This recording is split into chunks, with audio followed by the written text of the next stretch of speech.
On today's episode, we are going to show you the secret to getting on other people's podcasts. Welcome to Podcasting Q&A, where you learn the best tips and strategies to launch, grow, and monetize your show. So we're talking about marketing strategies for growing your audience. And one of those ways is to be a guest on someone else's podcast. Why is that valuable? There are two reasons it's valuable. The first is that you get access to an entire audience that you probably wouldn't have access to otherwise. The second is that you get to add value and bring value to a space. So that could be through connection or storytelling. It could be by providing answers or insight. It could be teaching the audience something new that they never learned before, and therefore gathering a following from this other audience that you didn't have before. So now let's talk nuts and bolts. How do you get on someone else's podcast? How do you pitch yourself? I'll give you a couple steps for how to pitch yourself to a potential podcast host.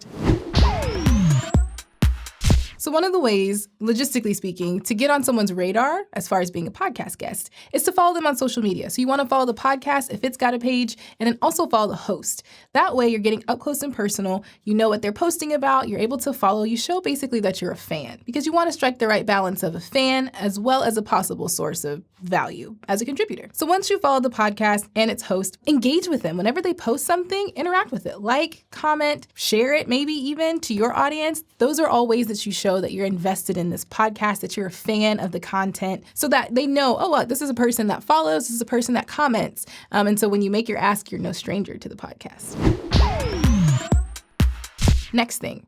Reach out, send an email, direct message them. Hey, I love this content. This episode on X, Y, and Z was amazing. I loved hearing about cats that scale walls. So good. I was really curious if you had ever thought about possibly talking about this, that, and the other. It's something that I'm really a fan of. I talk about it on my podcast. It'd be really cool if some point we could get on the podcast together. That way you kind of pitch yourself. You show that you're a fan. You show that you're a possible source of value, and you give them the opportunity to say, hey, I'd love to have you on, or to check out your stuff, and then invite you onto the podcast.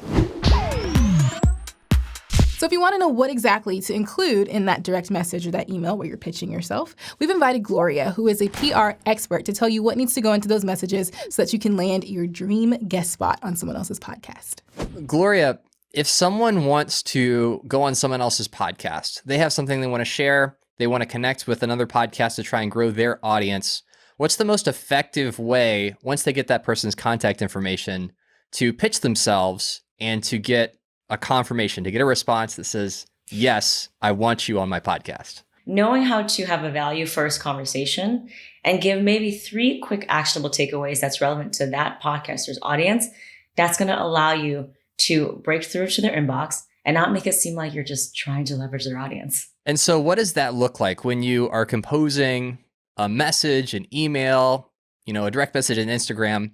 How do you lead with that? How do you lead with those actionable things that gives that podcaster something to think about, and that can really make you stand out compared to all the other people that are trying to get on their show? Yeah, I think knowing your value add and your pitch is the most important skill ever, right? When you are a podcaster, other people are pitching you, but you have to now do the work and say, what is my value add? And so I have created a framework that I teach now to founders around the world called the CPR framework. And that framework puts everything you want to talk about into a strategic flow so that the other person knows exactly very quickly what are the actionable takeaways, what are the insights, what are the things you want to share. So C stands for credibility. Now, don't go crazy on this. This is one sentence on why you are in a position to share whatever insight you're going to have. It could be as simple as, I have the only podcast for female founders who make, who are in this geography, or whatever it is, right? What is your unique perspective? So that's your credibility part. And then P stands for point of view.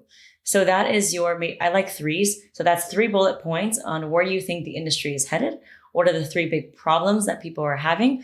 What are the 3 big questions that people are struggling with the most?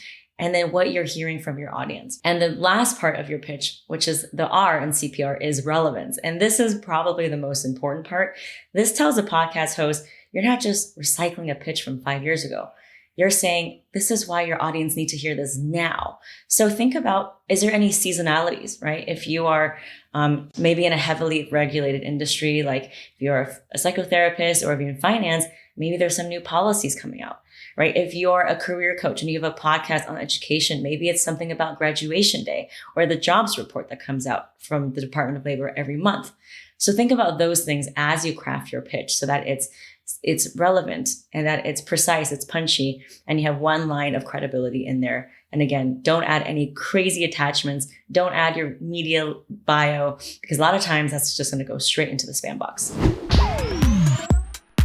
One last thing.